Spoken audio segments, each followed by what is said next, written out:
આજના દિવસ માટે બાઇબલ વચન દુસરા કરંથીનો પત્ર અધ્યાય 5 વચન 14. ખ્રિસ્તની પ્રીતિ અમને ફરજ પાડે છે.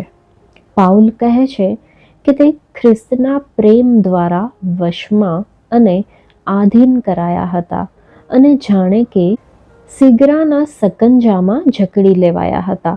આપણામાં બહુ થોડા લોકો પરમેશ્વરના પ્રેમમાં જકડી લેવાવું એટલે શું તેનો સાચો અર્થ જાણે છે.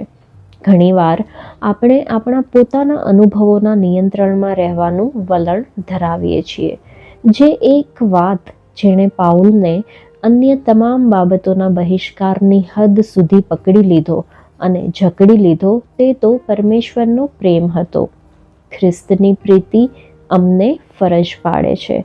જ્યારે તમે કોઈ પુરુષ કે સ્ત્રીને આ પ્રમાણે બોલતા સાંભળો છો ત્યારે તે ખૂબ જ સ્પષ્ટ હોય છે. તમે જાણશો કે પરમેશ્વરનો આત્મા એ વ્યક્તિના જીવનમાં કોઈ અવરોધ વગર કામ કરી રહ્યો છે.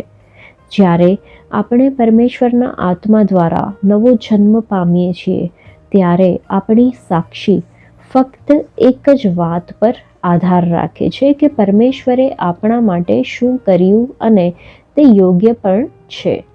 પરંતુ એકવાર જ્યારે પવિત્ર આત્મા તમારા પર આવશે અને તમે સામર્થ્ય પામશો ત્યારે તે સાક્ષી હંમેશને માટે બદલાઈ જશે અને હટી જશે. ત્યારબાદ જ તમે આ સમજશો કે જ્યારે ઈસુએ આગળ કહ્યું હતું કે તમે મારા સાક્ષી બનશો તો એનો અર્થ શું હતો. ઈસુ શું કરી શકે છે તેના સાક્ષી નહીં, કેમ કે એ તો મૂળભૂત બાબત છે અને સમજાય એમ છે.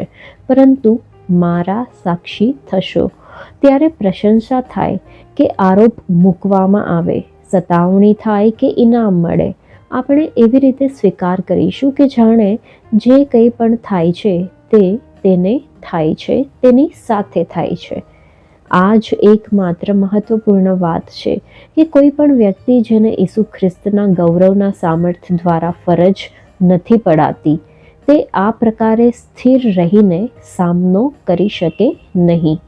છતાં પણ આશ્ચર્યની વાત એ છે કે આ છેલ્લી વાત છે જે ખ્રિસ્તની સેવા કરનાર કાર્યકર્તા સમજે છે. પાઉલ એમ કહે છે કે તે પરમેશ્વરના પ્રેમની પકડમાં છે અને તેથી તેણે જે કંઈ પણ કર્યું છે તે આ કારણે જ કર્યું છે. લોકો તેને પાગલ અથવા મગજ ઠેકાણે ના હોય તેવો સમજી શકે છે. તેને તેની કોઈ જ પરવા નથી.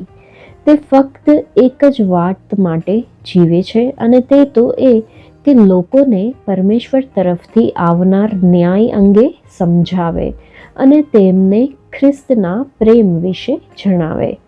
ખ્રિસ્તના પ્રેમને સંપૂર્ણ સ્વાર્પણ કરવું તે જ એક વાત છે જે તમારા જીવનમાં ફળ ઉપજાવશે અને આ હંમેશા પરમેશ્વરની પવિત્રતા અને તેના સામર્થ્યની છાપ છોડી જાય છે અને તમારી પોતાની વ્યક્તિગત પવિત્રતા તરફ ક્યારેય ધ્યાન આકર્ષિત કરતી નથી.